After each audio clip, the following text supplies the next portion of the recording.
مەڵا ئەحمەدێ پالۆ دەریایە بێبنی و بێپەراف بوو.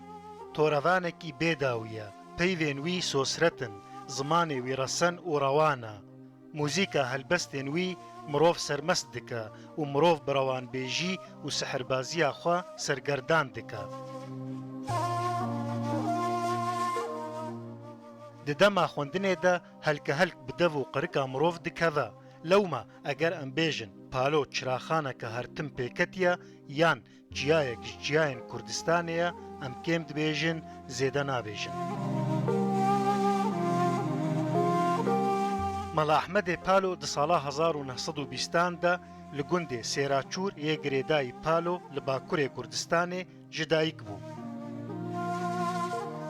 Hîn zarokekî 3 salî bû, sêwîma û jiyaneka pir zehmet û tije kul û keser û derdên jiyanê derbas kir.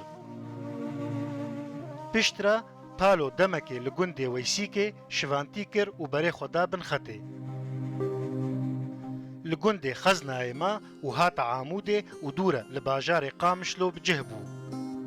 Palo bi Erebî, Farsî û Tirkî her wiha bi zaravayên Kurdî yên sereke jî zanî bû.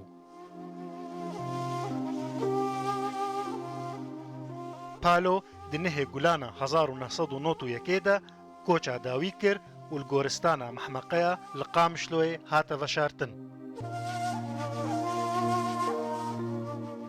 Lêseydayê Palo hertim di nav agirê bêrîkirina cih warê bav û kalên xwe de disincirî û di helbesta li jêr navê dîtina Palo daxwaza min e dibêje: Cih û warê minî Palo ji bona min tu hêlînî, bi vî rengî nedî halo ji bo çavê mi dûrbînî, tu daxwaza dil û canî dikim nakim te nabînim, di voka canê heyranî gul û reyhan û nesrînî, di qeyda dijminê bedkar nedî xweşî vejîndarî, di benda xayîn û bêzar demek sor û reş û şînî,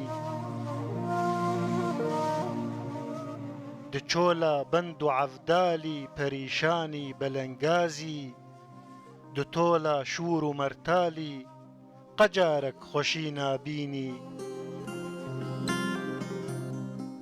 di gola dijmin û canî di hepsa agir û kînî, cih û warê birîndarî tenê bêrûmet û jînî. Seydayê Palo gelek berhemên giranbuha afirandin. Lê heyf û mixabin ku heta niha tenê du berhemên wî yên çapkirî hene bi navê Dewr û Gera Kurdistanê û Rêzmana Kurdî. Ji berhemên neçapkirî yên Palo jî pirtûka pendên Ettar ku Palo ew ji Farsî wergerandibû Kurdî, ferhengeka Kurdî Tirkî, dastaneka bi navê Civîna Nemiran ku ji 10,000 malikan pêk tê û çend berhemên din.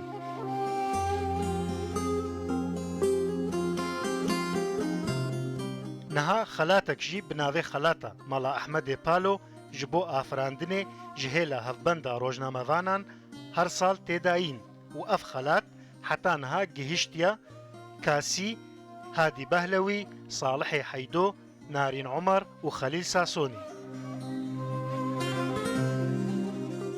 Di Civîna Nemiran de Palo wiha êş û kulên xwe diherikîne. Wek xewnê tê bîra min ji gunda em çûne der, rengê polad û hesin ketin lat û der û ber, di nav baran û berfê tev de li ser çiya bûn, arê dijmin çawa tê li ber dest û piya bûn.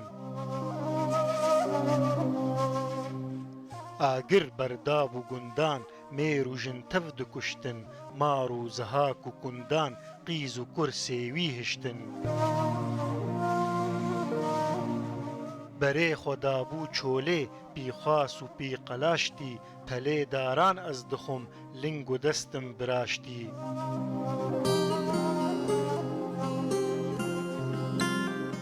Li ber sermayê mixwim nikarim tev bibêjim, hewqa derd û kul û jan divê pirsek birêjim. جارك لبر پی و دست جارك لچول و درفا جارك نخوش و سرمست دبر باران و برفا. بسام مصطفى، روداو.